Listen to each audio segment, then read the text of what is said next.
Evening, guys. All right, I'm doing this a day early. The early hours of tomorrow morning, me and Rosie are flying off to Hungary. We're taking a long weekend, just the two of us, much needed break. So I'm doing this a day early. I know you've not done your check-ins, and I will go through any questions and things like that. Um, on Monday when I do the client check-ins. So apologies for that, but I did want to do this because there are a couple of things that I kind of want to go through and talk about because this is stuff that is coming onto socials at the moment. There's a couple of things that are quite prevalent, and I want you to have the best information to help you know where you stand. Okay, so to kind of give you, to pre-warn you, give you the ammunition that you need to make your own sort of decisions around this. Okay, so the first one is going to be around UPFs. Um, there is a documentary coming out on Monday. It's by Joe Wicks. It's all over social media at the moment. And if you watch terrestrial television on Channel 4, it's been advertised quite a lot. I think it's called Joe Wicks License to Kill. And he is looking at ultra processed foods. He's just released a protein bar for sale with the tagline, "This will kill you," and it's not for consumption. And if you watch the program, he'll kind of explain his stance, and it is his stance. He has this has kind of come off the back of a book that was released a year or so ago called Ultra Processed People. It was by a guy called Dr. Chris Van Tulleken, I think is his name, is how you pronounce it. It again, it had its own. I think it's had its own television series, maybe a documentary. He's done speeches. He's been on podcasts and things like that. And my issue with it, and this is the issue of a lot of the evidence-based nutrition community, so it's not just me, this is a lot of the qualified, and I'm going to say that word, qualified evidence-based nutritionists.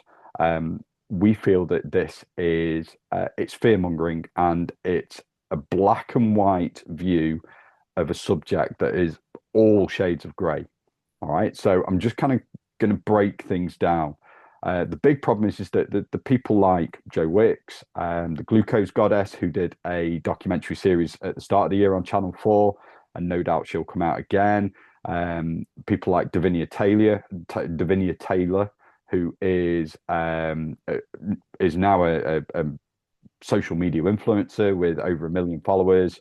She was an actress on Hollyoaks, I believe, but now has gone into kind of the health space. Again, no qualifications. It's purely because she is mildly famous and has built up kind of this following and then set up her own health and wellness business. You've got Eddie Abbew, who seems to be dying down a little bit, but is still there. Tim Spector, who is backing the Zoe nutrition stuff. Again, that's kind of died down a little bit, but is still there. And then Tonic Health, which is, again, social media brand that you can see all over the place. There are loads of others, but those are kind of the big ones that are all online at the moment. Demonizing ultra processed foods. You'll see people like Eddie Abbew and Tonic Health walking around supermarkets, picking foods up, saying, "Don't eat this because of X ingredient," and they'll pick on a single ingredient and will run with it and tell you why you shouldn't be eating it. They demonize these foods because it builds fear. It makes you fear the food, and fear grabs attention. It doesn't. Moderation does not sell, whereas absolutes do. It grabs attention. It drives clicks on their social medias. It'll drive clicks to their web pages. It'll grow their following. It will help them sell things. It helps them sell books, supplements, products, all of these things. That is all it's about. This is just a massive marketing campaign. That's all it is. All right. My issue with it is that it also creates a lot of harm. It creates unnecessary food fear. We had the stuff around sweeteners and aspartame in Diet Coke, for example, where they were saying it causes cancer. It doesn't. And actually, by driving people away from something that has 0 calories and can help and the studies and the research shows this, that it can actually help people achieve their goals in terms of fat loss. Um, actually driving away from that to things that might actually stop them from achieving their goals is harmful. If you have food fear, then you over restrict on foods, which can lead to cravings, binging, and guilt. And it's a cycle that a lot of people struggle with food anyway, around food anyway. And if you're putting stuff that will drive that, it makes it worse. And it does increase the risk of disordered eating behaviors. Joe Wicks himself actually suffers with disordered eating behaviors. He won't necessarily admit it, but he has publicized it. A few weeks ago, or a couple of months ago, he sort of said that he was going sugar free, had cut all added sugar from his diet. And then a few weeks into it, he then did this big post about how he'd had a relapse, as though sugar was a drug. That's the problem with this language. It makes you think that these foods are harmful and really dangerous. The truth is, any food in isolation, and I mean any food, is harmful. If all you eat is protein bars, that's harmful because you're not getting the necessary nutrition. But likewise, if all you eat is broccoli, or all you eat is chicken breast, or if all you eat is fruit, that's going to be harmful because you are not getting the wide range of nutrition and nutrients that our body needs to function normally and optimally. Okay, so there is no single food that is massively harmful as part of a whole balanced diet. Okay, now, yeah, as a nation, we should probably be working towards reducing our ultra processed food intake. When you're looking at the British population on average, there is, I think it's something like 70 to 80% of the food that the average person consumes is ultra processed. And we should reduce that. Absolutely. But it's not a simple fix. Just by somebody going on and demonizing the food and saying you should cut it out is not going to work. We've got economic factors. Ultra processed food is cheap. It's cheaper per calorie. And ultimately, calories are king. They are the important thing. We need to make sure that we are consuming enough calories to provide enough energy for us to function. So ultra processed food is cheaper per calorie. So, if you are a single parent who's trying to feed a family and you're on a restricted budget, then to get enough calories into the diet, then ultra processed food is going to be one way of doing that. So there's economic factors, there's education. People aren't aware that the nutrition education in this country is not great. I know I used to teach some nutrition within school as part of being a science teacher. And it was the really basic stuff. It wasn't great. And actually knowing what I know now, some of it was wrong. And we were teaching it incorrectly. Cooking skills, when you're looking at education in schools, not every student is taught how to cook because the schools don't have the facilities to do that. And these are skills that are quite often passed down through families as well. If you have families that can't really cook, then the offspring, the children, are going to be less likely to do that as well.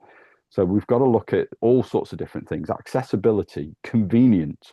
How many times have been really, really busy, and actually cooking and preparing a freshly prepared meal, sometimes it's just one step too far. So we do reach for convenience, and there are some ready meals out there, and I use them, that are perfectly fine. They do contain some basic, some good nutrition, so good protein, good carbs, fiber, healthy fats, and they're calorie controlled. But again, they are ultra processed foods.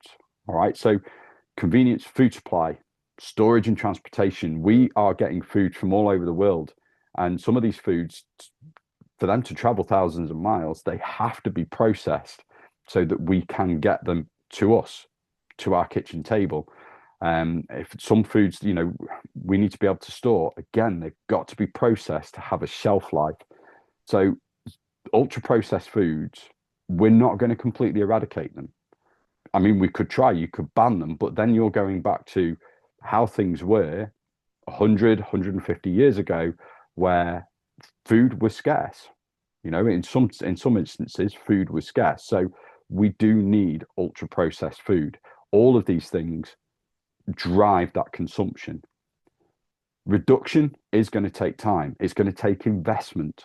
We need to invest in education. We need to invest and try and make it so that minimally processed foods are on a par in terms of price per calorie compared to ultra processed foods. We need to perhaps be educated about seasonal foods and eating locally. But again, the supply chain needs to be there. We need coordinated efforts across multiple sectors for this to happen. So simply just going on television and telling people that they should avoid ultra processed foods because they increase the risk of cancer, they increase your risk of heart disease, of stroke, of type 2 diabetes, of all cause mortality, just by going and scaring people by saying those things is not going to stop them from eating ultra processed foods. All it does is drive clicks to the people who make those claims so that they sell more stuff, and it's going to make them rich. Everybody else suffers, and it's just not the solution. Okay. And it's something that really frustrates me.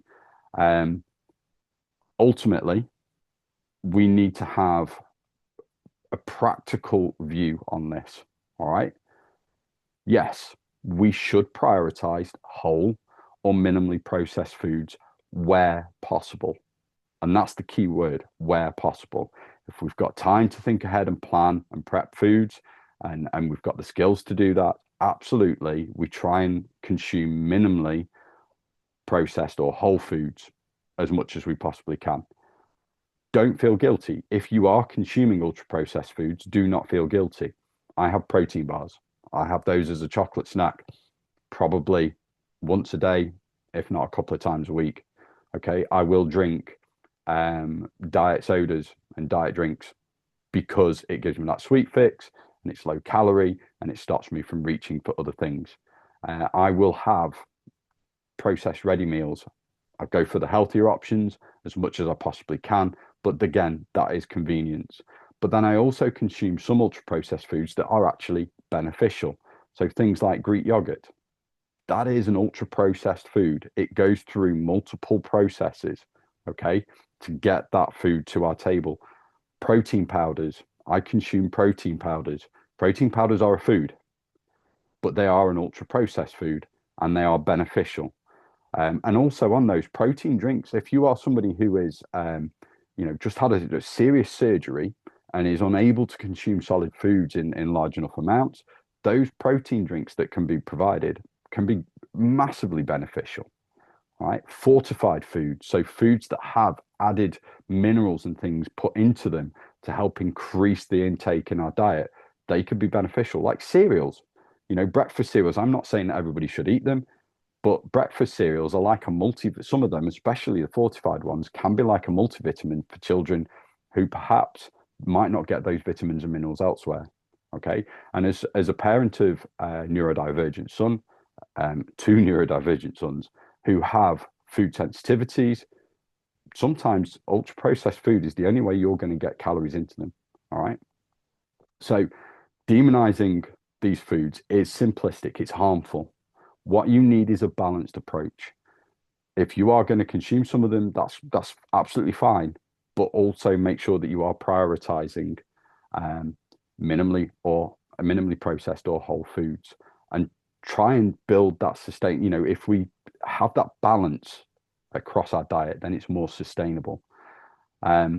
Ultimately, those people are selling things. I mean, Tonic Health, for example, is selling supplements, trying to sell you all sorts of different supplements. They are ultra processed things in themselves. All right. So remember, balance, ultra processed foods are absolutely fine in moderation as part of a balanced diet. And ultimately, unless you grow your own food, grow your own veg, you are rearing your own animals for slaughter and meat, you are going to be consuming food that has been processed in some way. So it's a ridiculous claim.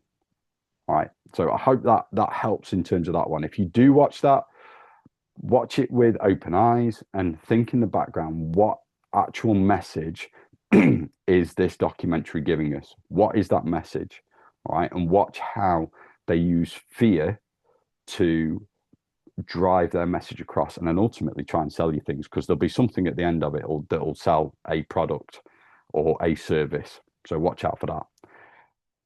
Going on from the tonic health supplements, looking at supplements and specifically electrolytes. So electrolytes is something that I'm seeing an awful lot of at the moment. And also there's on TikTok especially, I don't know if it's my feed, but something that comes up a lot is creatine, a supplement for creatine, but they're specifically targeting this creatine as formulated for women. So within this supplement section, there are a couple of things. I'm going to deal with electrolytes first. Most people do not need electrolytes. So you'll get a lot of influencers who are telling you that they're drinking these electrolytes and they feel fantastic, energized, all of this sort of stuff. You need to remember that if they've got a code, then they are simply advertising and selling something. All right. If they might have their own, and this is the same with Davinia Taylor, she's giving you electrolytes and stuff, that electrolytes with creatine, they are overpriced drink flavorings. They are completely unnecessary and in fact could be doing you more harm than good.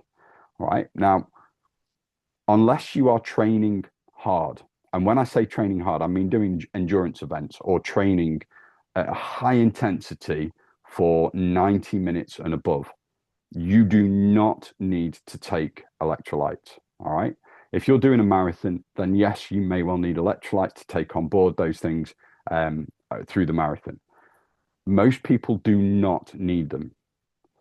So electrolytes contain 4 substances on the whole: sodium, potassium, calcium, and magnesium. Those 4 substances, we can, if we sweat profusely during intense exercise, we can be losing those to a point where it can cause issues, all right, and cause cramps and things like that. Most people are not exercising enough for them to require electrolytes, all right? So you just simply having water and a balanced diet is going to give us enough throughout the day. Sports drinks and these electrolyte tablets that you can put in is really more about marketing. Now, in terms of the issues, in the UK, we, on the whole, consume too much sodium. And high amounts of sodium increase our blood pressure and can increase the risk of things like strokes and heart disease. We do not want to be taking a drink or a tablet that we can put in drinks that will increase our sodium intake further. All right, that's one thing. We do need some salt in our diet, absolutely, but we get enough from the food we eat and the seasonings and things like that. And particularly if we are consuming some convenient meals, ultra processed foods and stuff like that. So we don't need to take electrolytes. It's costing you money. It's money that you do not need to spend. Now, in terms of supplements that you do need, and I've said this before, but I'm going to highlight the big 3. So creatine monohydrate, pure creatine monohydrate on its own. It's cheap. You can get about 300 grams for anywhere between 7 and 12 pounds, depending on where you get it from and, particular times. The price can fluctuate depending on supply, but it's somewhere between 7 and 12 quid. All right. And 300 grams, if you take 5 grams a day, is 2 months supply. That's all you need. Vitamin D, specifically vitamin D3, and especially in winter, although I take it year round because I don't get too much sun exposure. Most people in the UK should be taking vitamin D. In fact, I would go so far as to say pretty much everybody, unless you are have particular medical conditions, or you get out enough in the sun. Most people should be taking vitamin D3. Aim for 1,000 IU, which is the equivalent to 25 micrograms. But if you get your blood tested and you find that you're particularly low, then a higher dose might be more suitable. But 1,000 to 2,000 microgram, 1,000 to 2,000 IU, most people could take absolutely safely, no issues. You might need more if you are particularly low. And then the other one is omega-3s. Omega-3s, if you don't eat 1 to 2 portions, particularly 2 portions of oily fish. So if you don't eat oily fish like salmon or mackerel or bass or anything like that, then taking an omega-3 tablet daily is something that's going to be giving you those essential fatty acids that have all sorts of different benefits in terms of hormone health, reducing inflammation, and things like that, just optimal body function. An extra one could be protein powder. So if you struggle to get your protein intake up, then some protein powders are useful, but effectively it's not supplement, it's just food, right? It is a food product, and it's just in powdered form. So not really a supplement, but is a useful thing to be taking. And then anything else, you really, it's unnecessary unless you have been told that there is a specific deficiency that you need to address. So maybe you're low in iron, you might be low in calcium or magnesium or folate. Then yes, you could be taking those supplements to boost those up, but you don't need to be taking them otherwise. There may be some situations where some supplements might give you some benefit. So for example, if you're struggling with sleep, there is limited evidence to suggest that magnesium glycinate could help. But again, it's not absolute concrete strong evidence. It doesn't necessarily help everybody, but it might help some people. There are also things like inositol, myrinositol. So if you are a woman who particularly suffers with PCOS, or you've got insulin resistance, then yes, there are some supplements that can help with that. But ultimately, creatine monohydrate, vitamin D, omega-3, those are the big three. And then if you struggle with your protein intake, protein powder. Now, there is one other thing as well. There are a lot of supplements that are out there that are marketed to specific groups. So, and I've noticed this pink labeling. Now, the pink tax is real, but then they use pink labeling. So creatine monohydrate, there is one pushed at the moment by, I think it's the company's called FreeSol, and it's on sale, but they're using this thing specifically formulated for women and then telling you it's pure creatine monohydrate. It's exactly the same stuff that you get in other tubs. But what they quite often do is they market it towards women, hike the price by 2, 3, even 4 times. I have seen tubs of 200 grams worth of creatine, pure creatine monohydrate. They might use a word called micronized. It just means it's a very fine powder. Most of it is. And then put a pink label, literally put a pink label on it, and then charge £40 for something that is available in the shops for 10 quid for everybody else. So please be aware when they're marketing stuff towards women. It's usually just a label or a color that they put, and then that justifies them upping the price. All right. You do not need things like greens. You do not need things like electrolytes. You do not need to be taking some of these energy supplements and things like that. The effects, there is no evidence to support them. The effects are going to be placebo, and they're a waste of money. All right. Collagen, not a massive benefit. There is actually evidence to show that it does not support skin health, hair, or nails. No evidence to suggest that. There is limited evidence that it can help with improving joint health for those, but only for those who've got bad joints, right? Collagen is effectively, it's an incomplete protein. It's the same as protein powder, but it has one amino acid missing, that's tryptophan, and has lower levels of other amino acids that are actually beneficial, like leucine, which is important for muscle growth and muscle protein synthesis. It's effectively a protein powder that's not complete. If you want to help with things like joint health, ample protein in your diet, healthy fats, particularly your unsaturated, polyunsaturated fats, like you find in oily fish, like your omega-3s. So take your omega-3s if you don't take your oily fish, and then plenty of fruit and veg to get your micronutrients in. That's it. Prioritize your food. Drink plenty of water or fluid. So if you don't like water, you could use squash or something like that, sugar-free squash to flavor it. But in terms of hydration, things like Diet Coke, absolutely fine, as long as you're, again, moderating your intake. milk, fruit juices. These are all going to, even coffee, as long as it's not shots of espresso every time, all of these are going to account towards your hydration levels. So make sure you've got your fluid intake up, and then focus on your sleep. All right. So food, hydration, good quality sleep. Supplements are exactly what they say. They are there to supplement your diet. They're not magic. Okay. Last thing I want to say, just to wrap everything up, and this is just a reminder, it's something that I say regularly, but it's a phrase I've been using quite a lot with in-person clients recently. This phrase is always something beats all or nothing. All right. And it's the same message that I always give you, talking about consistency, talking about patience and not perfection. All right. It's the same message, but one of the main reasons people fall down on a health and fitness journey is because they believe that everything's got to be perfect to get results. And that's not the case. And actually, perfection doesn't exist. And I'm just saying this to remind you, you know that life happens, you know that things that take over, right? Whenever we start this 8-week block, everybody starts really, really well. And then something happens and they go a little bit off track. I just want to remind you at this point, we're halfway through the second week. Always something beats all or nothing. If you can't get to the gym, do a walk, go for a walk. You know, if you can't spend an hour to do a workout in the gym, can you do something at home?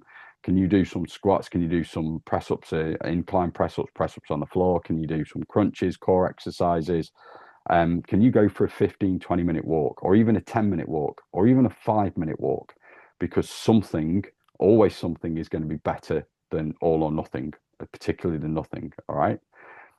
If you overconsumed your calories, so I'm going away this weekend, I am probably going to overconsume, or certainly not going to be consuming optimal food.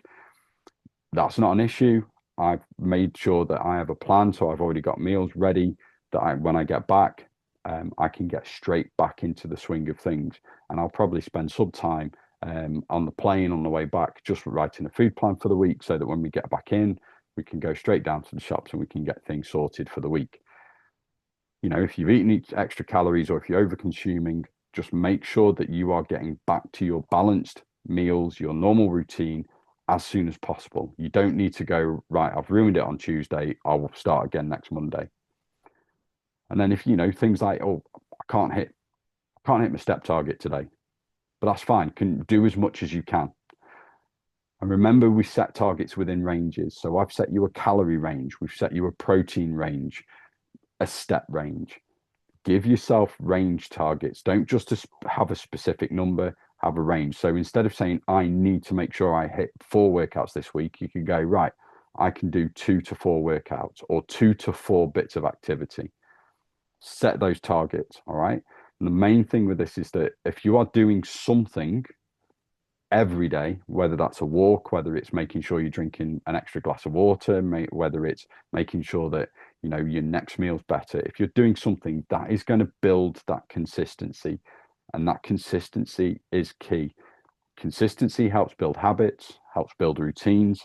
It reduces the guilt, because guilt is another thing that kills our successes, and it creates that momentum, and momentum brings you results. Results bring motivation. Motivation brings action. So action, consistency brings results, brings you motivation, feeds back into the action. Okay. Hope that helps. I'm going to keep it brief and end it there. So we're within the 30 minutes. I'll do the check-ins as normal on Monday. If you have any messages or anything in the meantime, please do stick them up on the app. I will try and check it while I'm away. I apologize in advance if I don't reply straight away. It's not very often I go on a holiday, so I'm looking forward to this one. But I'll be doing the check-ins on Monday as normal. We'll be back next Thursday with the usual live call. So make sure that you've got loads of questions. If you found this useful, stick a comment below. And if there's anything in particular that you notice, you know, and socials and stuff, and you've got questions, stick a comment underneath as well. And it'd be interesting to see what you think of Joe Wicks' documentary. All right, speak to you soon. Bye for now.